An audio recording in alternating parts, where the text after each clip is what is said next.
Olá pessoal, aqui é o João Vitor, o Químico de Ferro, e hoje nós vamos para a nossa aula de número 108 da série Enem por Questões, com aulas todos os dias até o Enem 2020. Hoje eu trouxe aqui uma questão do Enem de 2018, de Química Orgânica, que trata principalmente de propriedades orgânicas, especialmente a propriedade de polaridade de um composto orgânico. É bem comum na química orgânica a gente falar de polaridade se referindo a partes da molécula. Então, é normal na química orgânica uma molécula ter partes polares e partes apolares, porque normalmente se tratam de moléculas grandes aqui, né? E aí, quase sempre isso significa olhar para uma parte da molécula que só tem carbono e hidrogênio, e essa parte é a parte apolar da molécula, e uma parte que normalmente é pequena aqui, que vai ter oxigênio, vai ter nitrogênio, vai ter, pode ser um cátion ou um ânion, cargas, né, positivas e negativas, que vai ser a parte polar. E sempre a gente está, na química orgânica, tentando achar um equilíbrio aqui entre a parte polar e apolar. Normalmente você tem as duas num composto orgânico de cadeia longa, e o que vai determinar o quão polar e o quão apolar é o composto é a relação, né? O tamanho da parte apolar em relação à parte apolar. Então é bem comum a gente pensar, por exemplo, no etanol, né? A gente comparar álcools. O etanol ele tem essa forma estrutural aqui, ó. CH3, CH2OH. E se a gente pegar um álcool de cadeia maior, por exemplo, esse daqui, e compararmos, os dois têm hidroxila, os dois têm uma ponta polar. Só que qual desses dois compostos tem um caráter polar mais acentuado? O etanol. Por quê? Porque a parte apolar dele é bem menor em relação à parte apolar desse cara aqui, que tem 5 carbonos. Então, esse aqui, o etanol, ele é miscível em água. Esse aqui, muito provavelmente não é, porque a parte apolar dele é muito maior do que a parte polar. Ele tem uma hidroxila? Tem, só que ela é muito pequena comparada ao resto apolar da molécula. Então, quando a gente fala de polaridade de compostos orgânicos, quase sempre a gente está falando disso daqui, ó, de comparar os tamanhos da parte polar e da parte apolar. Além disso, para resolver essa questão, a gente precisa saber identificar uma cadeia orgânica principal e suas ramificações. Bom, e a regra é a seguinte: a cadeia carbônica é aquela sequência de carbonos que contém o maior número de carbonos em sequência possível. Então, aqui no nosso pentanol, que é esse composto aqui, essa sequência de carbonos é a cadeia carbônica principal, que vai dar nome a ele, pentanol. Mas, num composto orgânico, é bem comum a gente ter também ramificações na cadeia. Então, eu poderia ter, por exemplo, o seguinte composto, com 2-metil ligado aqui aos carbonos da cadeia principal. Isso aqui já torna a minha cadeia carbônica ramificada. Esses dois CH3 aqui, eles não fazem parte da cadeia principal. A cadeia principal continua sendo a mesma, que dá o nome ao pentanol. Só que agora ele vai ser o 1,2-dimetil pentanol, porque ele tem agora duas ramificações. Então, ramificações são isso, são pedaços da molécula que estão ligados à cadeia principal, mas que não fazem parte dela. E, além disso, essa questão também aborda a classificação do átomo de carbono quanto ao número de carbonos ligado a ele. E a ideia aqui é bem simples. Se a gente tem um átomo de carbono que está ligado a somente um outro átomo de carbono, esse é um carbono primário. Se a gente tem um átomo de carbono que está ligado a dois átomos de carbono, ele é um carbono secundário. um carbono que está ligado a 3 átomos de carbono é um carbono terciário, e um carbono ligado a 4 átomos de carbono é um carbono quaternário.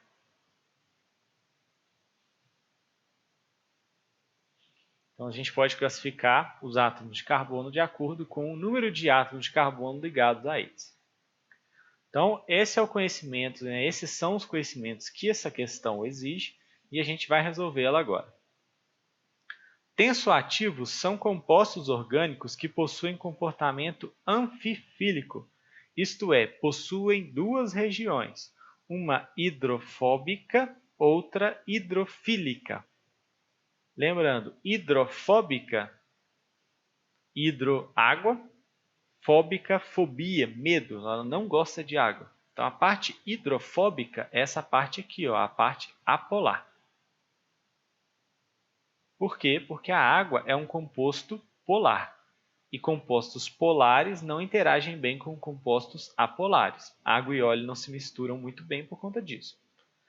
A parte hidrofílica é a parte que gosta de água, que interage bem com água. É a parte polar.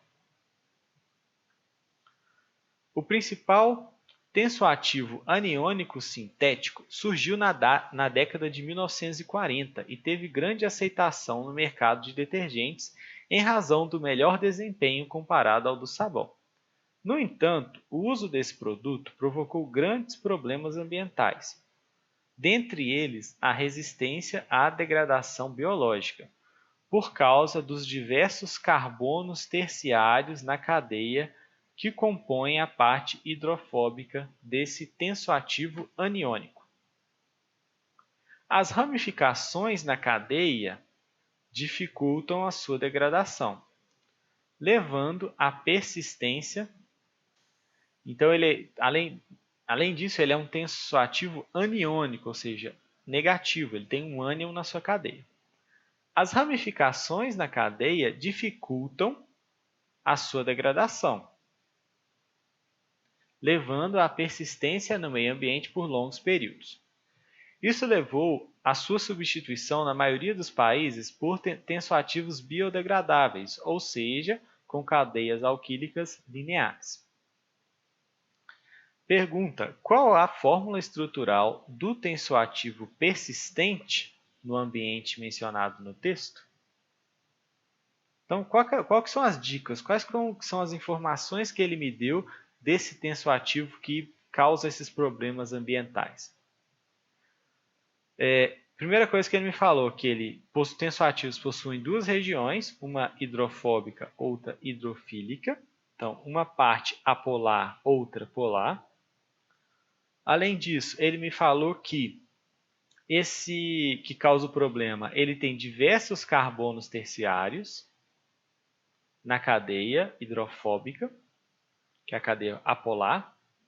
Ele é aniônico e a cadeia dele é ramificada. As ramificações na cadeia dificultam a sua degradação. Então, ele tem ramificações na cadeia. Então, a partir dessas 4 informações aqui, qual dessas fórmulas, né, qual dessas estruturas faz sentido a gente marcar? Vamos começar pela letra A. Na letra A, a gente tem, primeiro, uma cadeia com 15 carbonos CH2. Então, 1, 2, 3, 4, 5, 6, 7, 8, 9, 10, 11, 12, 13, 14, 15. E depois mais 20 repetições de CO, CO e por aí vai. Então, a letra A já não pode ser. Por quê? Primeiro, você não tem muitos carbonos terciários aqui, ó. Todos esses carbonos aqui são secundários. Eles estão ligados somente a 2 carbonos aqui, cada um desses carbonos. E a 2 hidrogênios. Então, todos esses carbonos aqui são carbonos secundários. Então, e não tem ramificação, é uma cadeia linear. Então, letra A já não pode ser. E aí, a gente vê que na letra D é parecido. Ó. Você só tem carbonos secundários ligados a outros 2 carbonos. E também não tem ramificação. Ó. A cadeia está toda linear aqui na letra D. Então, a letra D também já não pode ser. Também não pode ser a letra C. De novo, na cadeia carbônica não tem ramificação e os carbonos são todos secundários. Carbono ligado a outros dois carbonos. Então, letra C não pode ser. A gente fica meio que na dúvida entre a letra B e a letra E. Bom, e qual que é a nossa?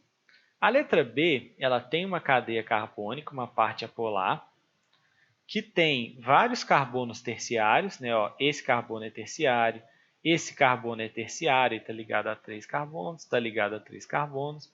Esse daqui não é terciário, mas esse daqui é terciário, 2, 3 carbonos. Esse daqui é terciário e esse daqui também é terciário.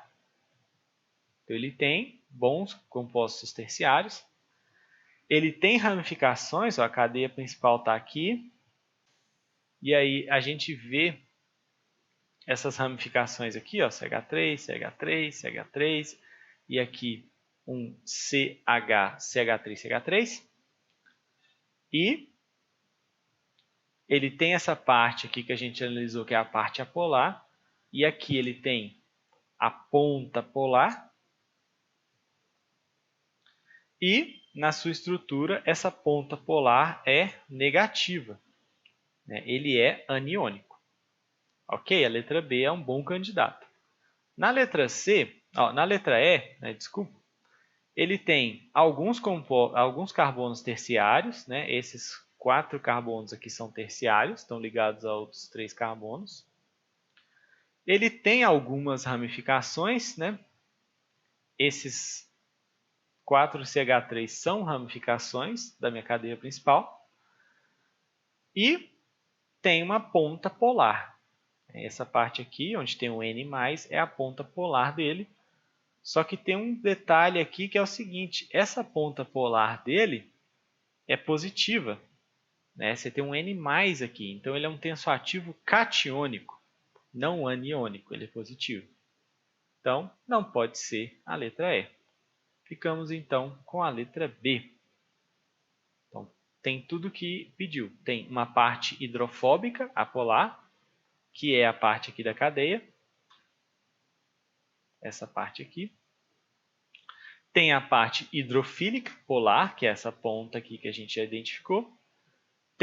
É aniônico, então na sua estrutura tem um ânion, SO3-. Tem diversos carbonos terciários, como a gente viu na cadeia carbônica, e tem ramificações, né? Várias ramificações para dificultar a degradação, então é a letra B. Então, pessoal, nessa questão a gente tinha que conhecer um pouco de cada parte aqui dessas propriedades orgânicas, a dipolaridade, saber identificar as ramificações em uma cadeia carbônica principal, além de classificar o carbono quanto a ser primário, secundário, terciário ou quaternário. Beleza? Então, essa foi a aula de hoje. Eu espero muito que vocês tenham gostado. Se gostaram, espalhem para os seus amigos que vão fazer a prova. E amanhã a gente se vê. Amanhã tem mais. Tchau, tchau!